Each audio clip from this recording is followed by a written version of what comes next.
shadheera dhulka yaga naga u dhimanayne waa qalaya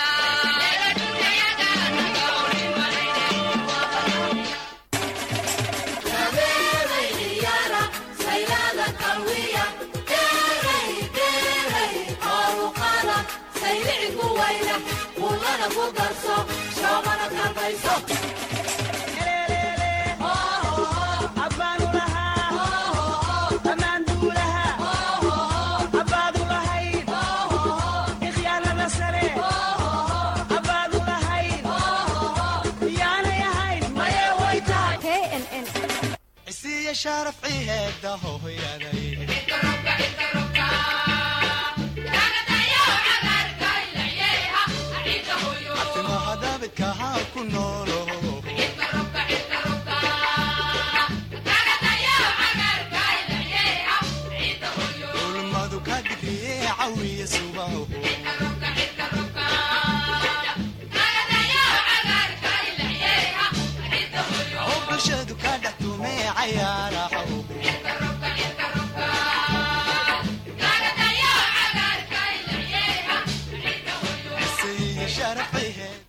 kulan wanaagsan dhegeystayaal meel walba oo joogtaan ku soo dhawaada barnaamijka kulanka keenan oo maalin walba aad ka dhegeysataan warbaahintan kulmiye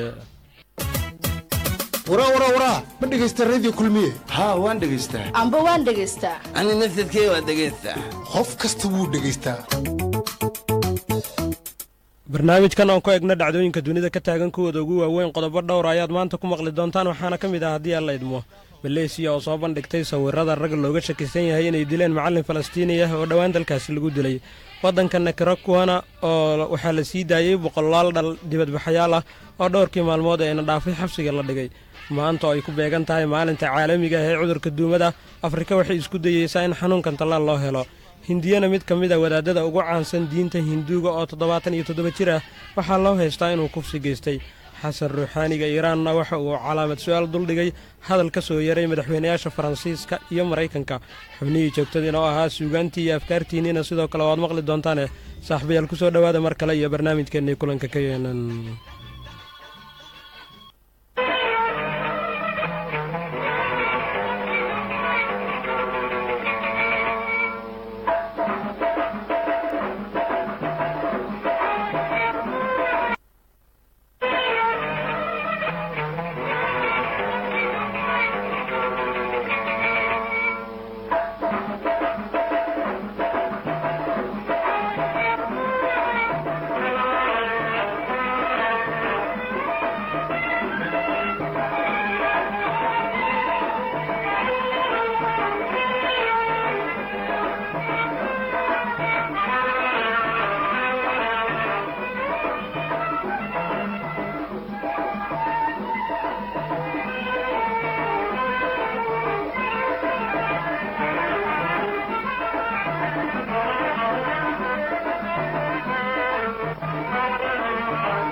kalgacalka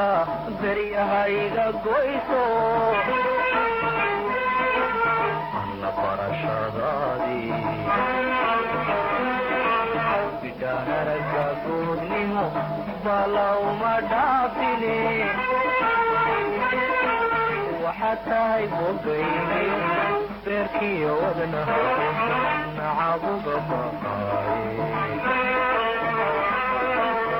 حتى يبغيني ذكي ودنا نعبد البصاري أكتحي بدي وبي أديقون دبال برن لا مببرين باهدة القلبنا هاتي لبابتا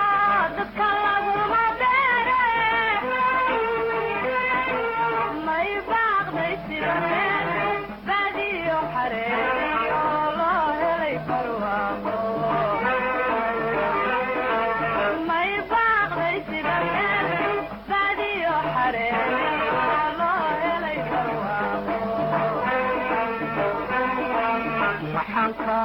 bayra ama kaaga baara solayma kaabali maxaan kaaga bayra ama kaaga baara solayma kaabali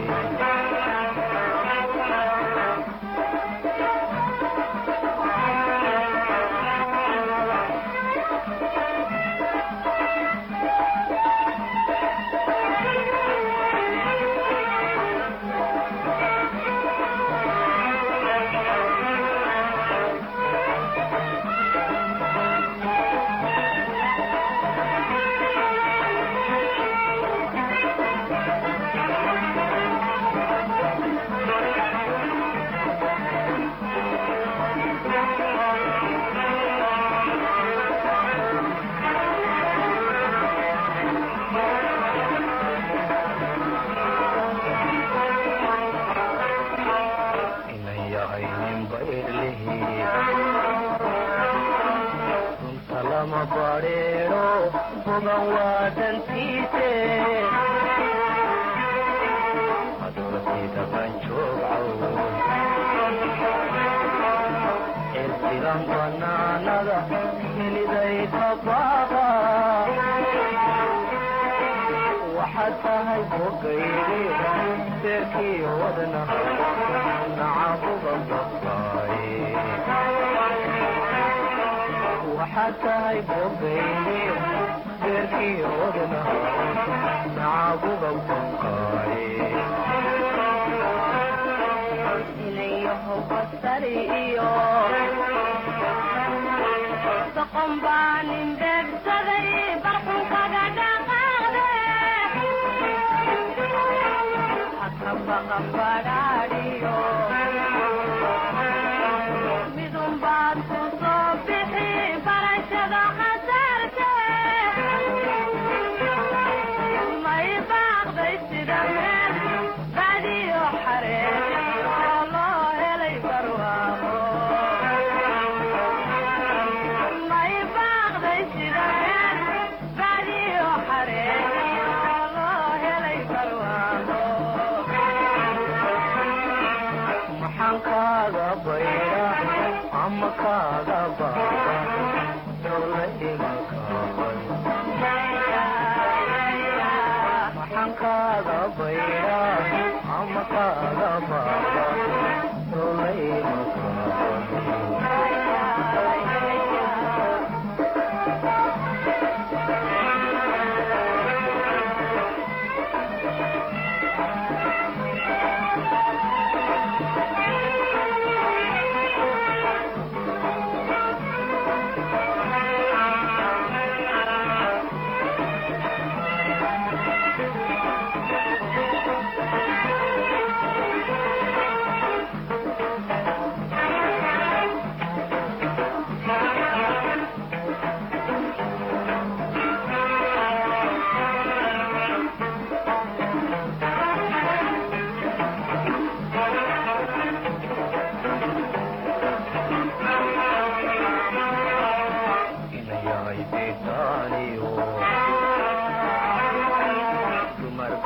حب بالعباد وسدتها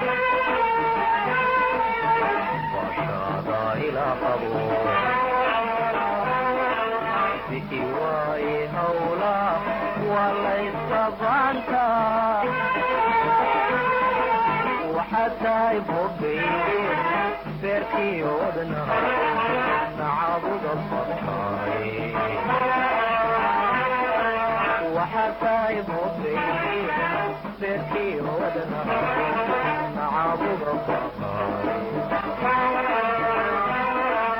ويلما فوقلينيو حرمها بلاديو تلذيبو بعده عليه وكيلي اللبا باحاتك مويه هردتا مبغنينه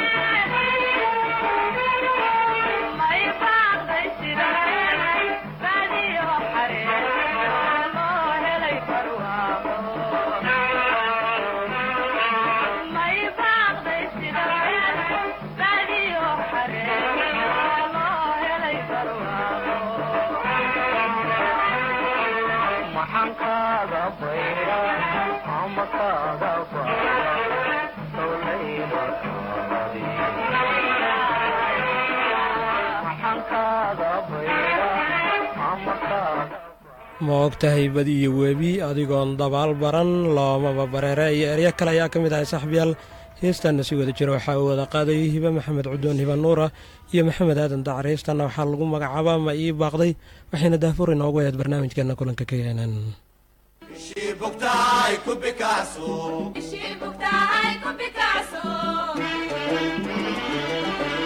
war maxaa u dambeeyey ma tabaysay walaal yes bal maxay mucjisaad duni ay maldahdaa ma jeclayd heliddooda nacam halka ay marayaan ciyaaraad ku mashquusho muhadkood ma jeclayd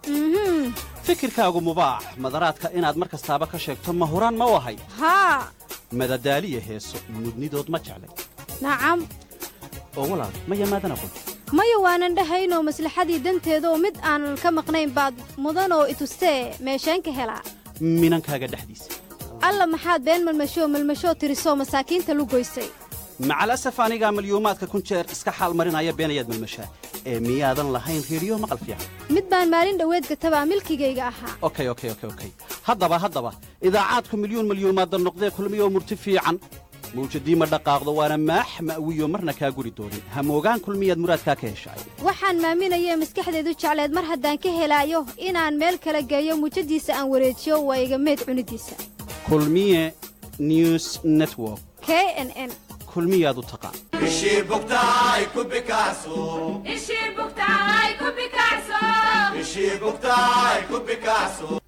isiya sharaf ciheeda hooyaday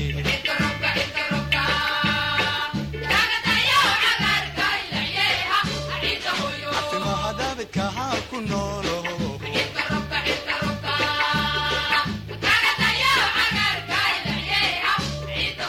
ulmadu ka digriye cawiya subaho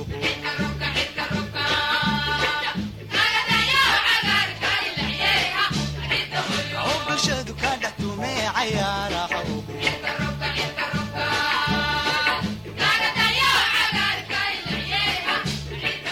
isiya sharaf ciheeda hooyaday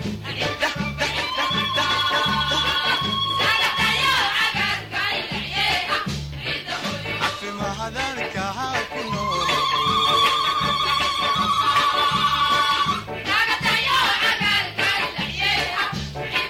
bulshaduna ka dhextume cayaaraho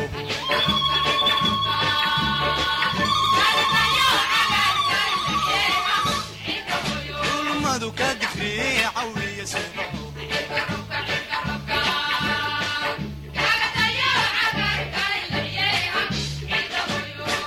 isiya sharaf ciheeda hooyaday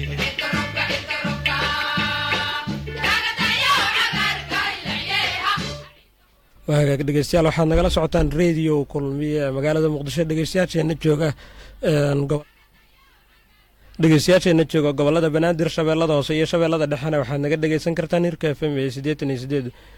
maraykankana dhegeystayaashana waxay nagala socdaan kalaayo f m dhegeystayaasha guud ahaan caalamka joogana waxay nagala socdaan barta internetka aan ku leenahay ee radio kulmiye net iyo weliba facebooka bartaan ku leenahay saaxiibayaal xubin walba oo barnaamijkan ka mid aragtay aad ku leedihiin intaad soo qartaan afkaartiina noogu soo dira 424 halkan ayaan idinkaga akhri doonaa haddii alla idmee aan ku bilaabay dhegeystayaal fariin uu soo diray sheekh xasan daahir awees oo la soo gaarsiiyey noqol ka mid idaacadan kulmiye ee magaalada muqdisho ayaa waxyaabo kala gedisan oo la xiriira siyaasadda amniga iyo arrimaha dhaqaalaha la xiriira waxa uu kaga hadlay khudbadda ama fariinta uu soo diray sheekh xasan daahir awees fariintan sheekh xasan daahir awees waxay soconaysay 53 daqiiqo waxyaabaha ugu badan oo kaga hadlana waxaa ka mid ah arrimaha la xiriira al-shabaab iyo weliba arrin kale oo la xiriirta sheekh mukhtaar roobo abuumansuur xiliyadii uu ku sugnaa al-shabaab iyo weliba sida al-shabaab ay la dhaqmeen mukhtaar roobo abuumansuur loo adkaysan karana ma qof walba maaragtay yani qof yani meel oo maaragtay fayow ma laha meel fayow male mujtamac ma fayo culmo ma fayo cilmi ma fayo qur-aanka xataa magaaladii waa kasii waswisleey oo dugsida qur-aanka ila waxa weeye dadka qof meel isku aamini kara qofkii male dacwadii oo dhan ma baabaaday munkarkii oo dhan ma shaa'ica sababtii waxa weeyaan waa adinka dartiis ma culimadu waa ka adkaan jireen xataa dowladdii maxamed siyaad barre ayagoo joogo awood loo la dilaayo la xirxiraaya aan maaragtay baalkii maxay ahayd aan ka saarno suuqii waxaan ka saarnay faasiqiintii oo dhan dadka waxaa loo badbaadiyaa khayraadka loo badbaadiya warsee u socotaa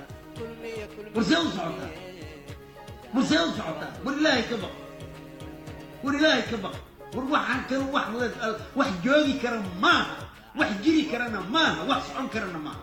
waxaan ummad lahayn oon culmo lahayn oon cilmi lahayn oo maaragtay iska maaragtay yacni wax dhowrid aan lahayn oo wax la dhowra aysan jirin waxa weeyaan hadda maaragtay abi mansuurkan hadda maaragtay aad maaragtay baalkii muxuu ahaa caldheerow meesha la lahaa maaragtay waa ridooba u lahaa waxa weeyaan fiqhi xumadaa kaaga daran ninka ayaga khilaafa ma rido fiqhi xumadaa kaaga daran xataa dowladda islaamka haddii la khilaafo ma la ridoobaya war waxaa maaragtay say u hadlaayaan foolxumadeeda foolfiil iyo maaragtay axkaamta ay dhisaayaan maaragtay qaabdaradeeda fiil marka waxa weeyaan ninkii u qabtay waa bal saddexda gobol oo ay ugu xoogaad leedihiin ninkii idin qabikii sababtiisa uu kusoo gacan galay baya bakool asagoo kusoo gacan galay hiiraanna asagoo kusoo gacan galay waad ogeydeen wixii idinka raaca bal walaalayaal bal marka dadka sidaa u gelayseen sida rasuulku u geli jiray bal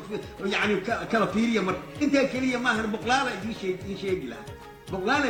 lahaa dadka abaalka waad dhacdaan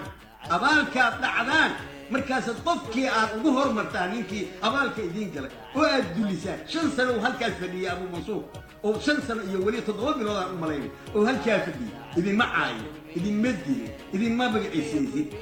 ثم قالوا ولا حليلي قالوا قوم إلا حليلي ما باطل يجري قال لا حليلي حتى هدجه والله حلولي صاير كل حمد فيه ها هل كاسوس كجوري إنا كجلا إنا تهدوه wahagaag dhegeystayaaalkaasina wuxuu ahaa sheekh xasan daahir awees oo fariin u soo diray shacabka soomaaliyeed. xasan daahir awees ayaa 17 bishii Julaay sanadkii 2013 waxaa ciidamada Soomaaliya ay ka soo qabteen waxaa laga soo qabtay degmada Cadaado ee gobolka Galgaduud isagoo xilliga baxsad ka ahaa al-shabaab. muddadii intaa ka dambeysana waxa uu maxbuus u ahaa dowladda Soomaaliya. warbixinta intaa kaga gudubnay saaxiibayaal maalmihii lasoo dhaafay waxaa magaalada Muqdisho ka da'ayay roobab xoogan roobabka oo saameyn ku yeeshay isu socodka dadka iyo gaadiidka. magaalada qaybo ka mid ah ayaa wadooyinkeedii xirmeen wadooyinka ay gooyeen biyaha faraha badan ee roobku uu dhex dhigay wadooyinka waaweyn ee magaalada Muqdisho. haddaba warbixin arrimaha ka hadlaysa iyo saameynta xoogan ee isu socodka ay ku yeelatay oo ku yeesha roobkii maalmihii lasoo dhaafay ka da'ayay magaalada Muqdisho waxaa warbixin dhinacyo badan taabanaysa inooga soo diyaariyey xuseen cabdulle maxamed oo ka tirsan warbaahintan kulmiye.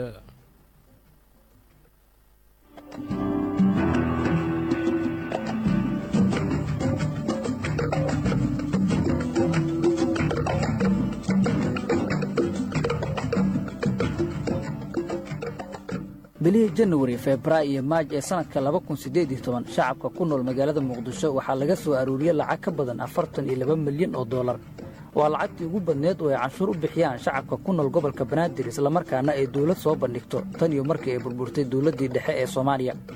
lacagtaasi waxaa laga soo aruuriyay canshuurta laga qaado gaadiidka Muqdisho, waxyaabaha laga soo dejiyo ama laga dhoofiyo dekedda, duulimaadka garoonka diyaaradaha iyo canshuur laga qaaday suuqyada ganacsiga ee magaalada. waxay ahayd tallaabadii ugu weyneed uguna muhiimsan oo ay qaado dawladda Soomaaliya ee sana jirsatay, waxaana loogu ballan qaaday in looga cafin doono lacagaha deynta ah ee malaayiinta dollar markii ay buuxiso shuruudo kale oo horyaalla. in la cafiyo deymaha lagu leeyahay Soomaaliya waa guul iyo horumar wanaagsan oo ay gaareen shacabka Soomaaliyeed haddii ay dhacdo, laakiin sababteeda waxaa qaadanaya maamulka madaxweyne Maxamed Cabdullaahi Farmaajo.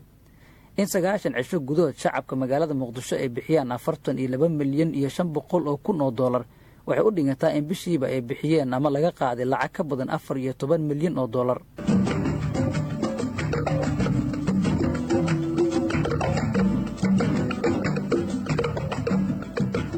dadka ku nool magaalada Muqdisho waa shacabka kaliya oo ay dawladda ka qaado noocyo ka mid ah canshuurta waajibka ah ee muwaadinka lagu leeyahay. sidoo kale waa shacabka kaliya ee wajaha dhibaatooyinka ugu badan ee dalka ka jira. roobabkii gu'a ee ka da'ay magaalada Muqdisho maalmihii lasoo dhaafay waxay gooyeen waddooyin muhiim u ah isu socodka gaadiidka iyo dadweynaha wuxuuna saameeyey suuqyo badan oo ku yaalla gobolka banaadir kuwaasoo hormuud u ah bixinta canshuurta dalka. waddooyinka qaar laamiyadii saarnaa daadad ku soo rogmaday ayaa burburiyey, waxaadna moodaa meel laga qoday godad waaweyn oo waxaan mari karin gaadiidka iyo dadweynaha, waxaana waddooyinkaas ay u badan yihiin kuwa aan la dayactirin. waxaa jira waddooyin la dhisay laakiin daadadka roobka oo burburiyey iyo kuwa dhisan oo aan burburin laakiin biyo ay fadhiisteen. waddooyinka roobabku ay saameeyeen waxaa ka mid ah shaqaalaha, bakaaraha, dabka, boondheere, buulaxoobey, cc iyo waddada xareed oo nadaafad xumida ka jirta dadka muqdisho ay halis ugu jiraan inay ka qaadaan cudurro halis ah. sidoo kale waddooyinka waxaa carrobuurro ka samaystay qashin soo qaaday roobkii ka da'aya magaalada muqdisho. waddooyinkaas waxaa ka mid a wadnaha iyo soddonka oo ah labadii waddo ee ugu dambaysay oo laga dhiso magaalada muqdisho. dowladda hoose oo wadda dadaallo ay wax uga qabanayso nadaafad xumida iyo biyaha dhex eegaaga magaalada weli kuma aysan guulaysanin inay soo afjirto howlgalkeeda, waxaana loo baahan yahay in gaadiidka booyadaha ah ee biyaha qaada magaalada ay ka howlgalaan sida ay sheegayaan dadka yaqaana maamulka dowladda.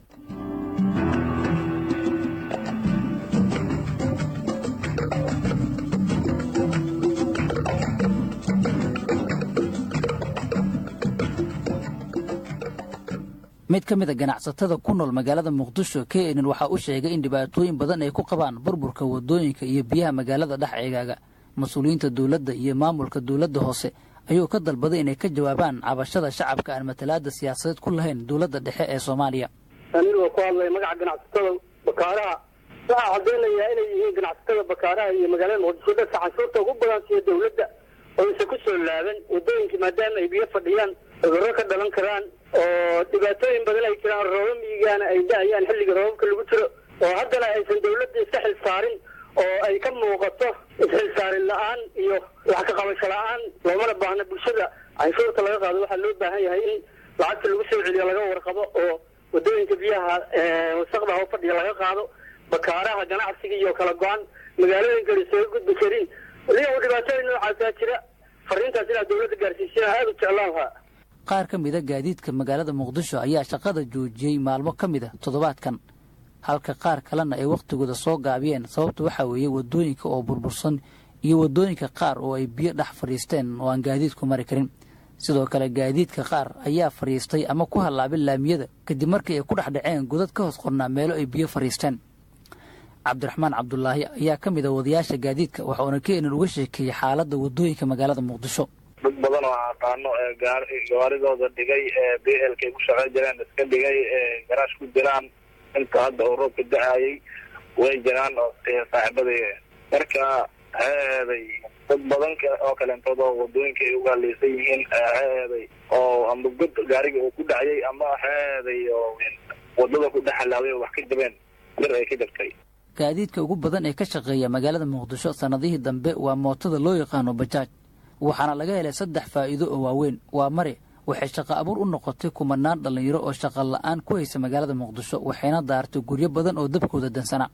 marka labaad waxay il dhaqaalo u noqotay dowladda hoose ee muqdisho, halka marka saddexaad ay fursad muhiima u noqotay dadka magaalada oo lacag yar ku raaca xilliyada ay ka daahsan yihiin waxbarashada, caafimaadka, shaqada iyo danaha kale ee gaarka ah.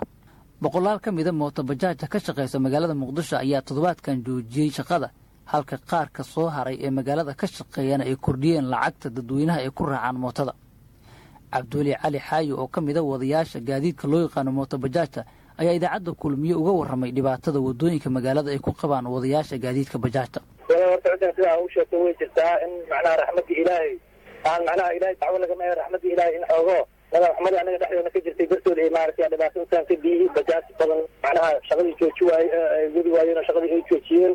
waayo wixii ninka la yidhaahdo waddooyinka ma hagaagsan meel walbaa biyo fadhiyaan tiro aad u badan oo bajaajleeye degmooyinka xamar inta ugu badan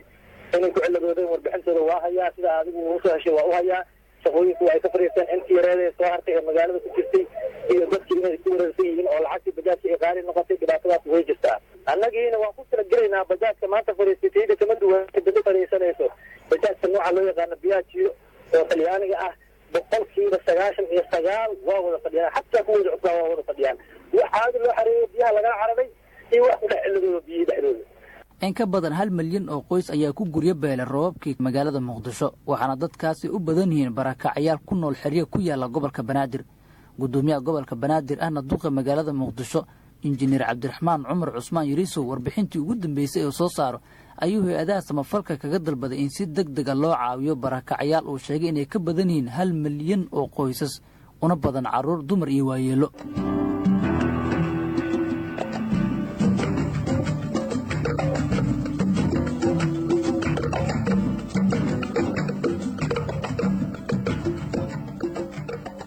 gudoomiyaha gobolka banaadir ahna duqa magaalada muqdisho injineer cabdiraxmaan cumar cusmaan yariisow iyo gudoomiyaha howlaha guud ee maamulka gobolka banaadir oo aan la xiriirnay waa inoo suurtogeli weysa inaan helno si aan wax ugu weydiino dhibaatada ka taagan magaalada muqdisho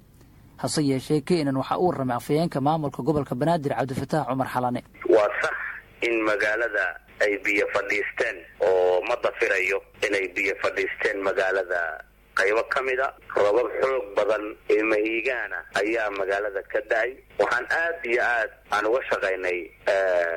boondheere oo ay ku taallo meesha ugu weyn iyo biyogaleenka ah ee ceel umuudo iyo ceel macallin iyo degmada horteeda 10 booyad baa maalin walba ka qaada biyaha waxaan ka shaqaynay degmada wardhiigley oo aan furnay jidkii biyo fadhiisadka ahaa ee xaruntii degmada hormarayay waxaan isla habeennimo biyaha ka saarnay jidkii aeroboortka galayay number 4 ka tagayay oo ay wartii biyo fadhiisadka loogu talagalay oo weligood biyuhu geli jireen intay buuxsameen ay jidkii gooyeen ayaan dhaqso biyihii ka saarnay waxna waa awoodeenna waxna waa wax awoodeenna adeer ka baxsan intii awoodaynu leeg tahay waynu ka saaraynay waxaa jira wadooyin dhisan oo roobka uusan burburin laamiyadii sida wadada wadnaha iyo soddonka haddana qashin biyuhu ay keeneen iyo ciid tirabeel ah in baabuurtii ay la mari la'yihiin sidoo kale waxaa muddo dheer biyo wasaqaysan oo cudurro inay dadka ku ridaan halis ugu jira ay dhex eegaagaan waddada xareed ee suuqa bakaara waa maxay labadaas cillad ee taagan ee aad moodid inay wax sahlan yihiin sababta wax looga qaban la'yahay muddooyinka xuseen waa mahadsan tahay waa qirayaa xareed inay biyo wasaqayaan waa qirayaa oo waan ku xaqiijinayaa in wadooyin ay ciidi dhex taallo laakiin waxaan rabaa xalay iyo habeen hore shaqooyinka aynu ka qabanay laamiyada ma ka warhaysaa dowladda hoose maysan seexanin ciiddu 4 laami labada dhinac ee laamiga ayay ciidda ka soo rogaysaa biyuhu ciiddii waxay imanaysaa laami xaafadihii interlog maaha oo ciiddii ma xalilayaan sida wadadan ma kaalmo kaframaya interlog u tahay ma yani xalili karaan oo ciiddii ma celi karaan wax alla wixii wasaq ahaa waxay isugu imanayaan laamiga indhihiinu annagayna eegayaan ay noo eegayaan maxay dowladda hoose ee gobolkan banaadir wax uga qaban weysay annaguna ma hoyano mana harsanno hogaamiyaasha dowladda soomaaliya dunida waxay ka qabtaa rajo wanaagsan iyo in wax qabad dhab ah oo muuqda ay la yimaadaan waxaana wakhtigood ugu badan ay geliyaan soo kabashada dowladda gaar ahaan dhinaca dhaqaalaha iyo amniga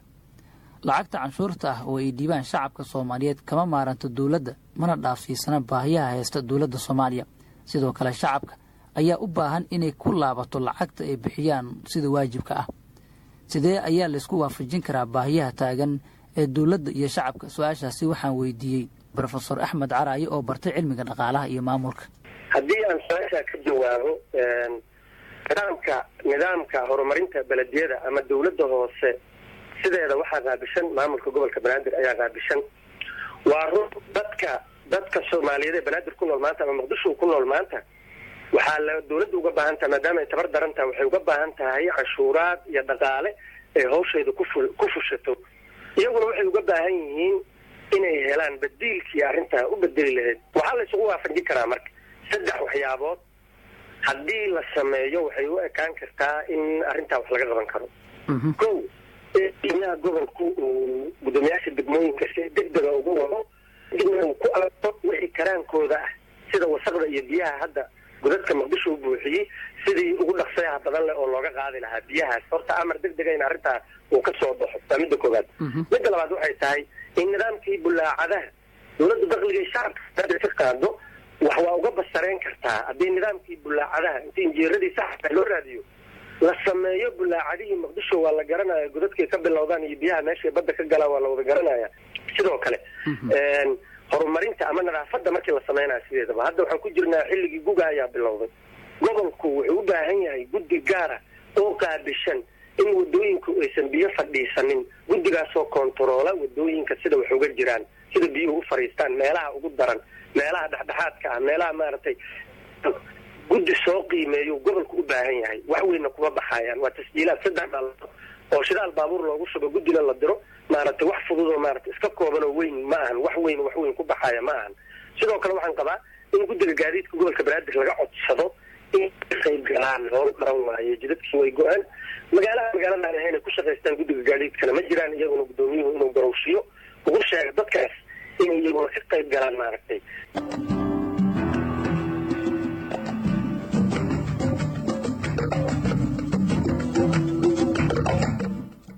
aad iyo aad ayuu u mahadsan yahay saaxiibkay xuseen cabdulle maxamed oo warbixinta uu kaga hadlayey roobabka saameynta ay ku yeesheen waddooyinka waaweyn ee magaalada muqdisho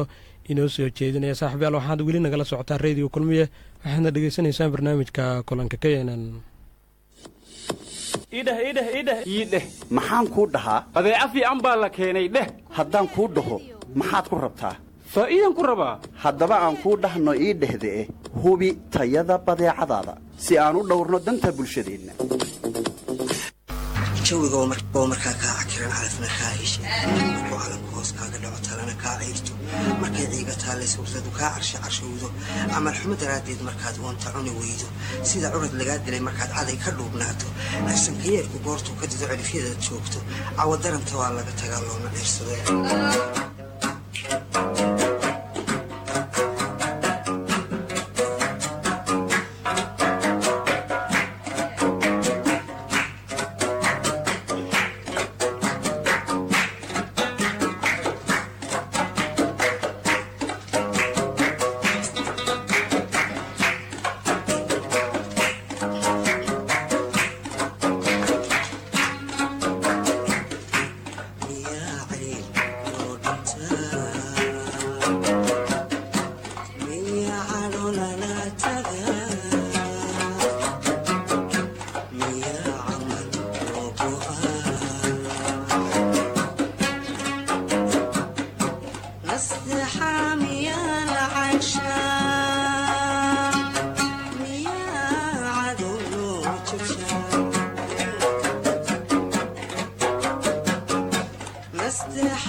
matay jeclaatay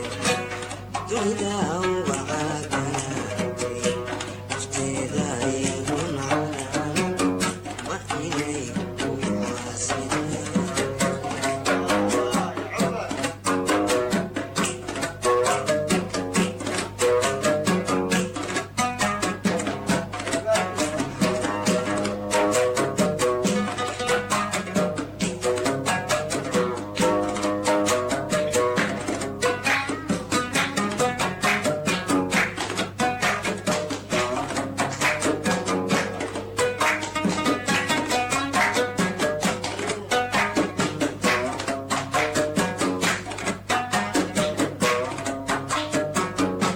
jacaylku markuu ciilay markuu xuduudaha igooyay dhibaato markaan cantuugay weliba laygu sii cuslaaday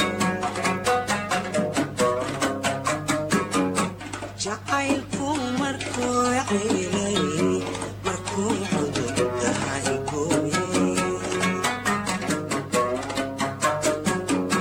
dhibaato markaan cantuugay weliba laygu sii cuslaaday dawooy maynaad iceesho cakuyeeli weersadaan miyaa cayb oo dhintaa miyaa cadho lala tagaa ma waa camal oo go'an nasteexaa miyaa la canshaa miyaa cadow loo jajaa nasteexaa miyaa la canshaa miyaa cadow loo jajaa miyaa alla miyaa cadow loo jajaa ruuxaad calmatay jeclaatay dunida uga caaganaatay nafteeda iyadun canaanan ma inay ku caasidaan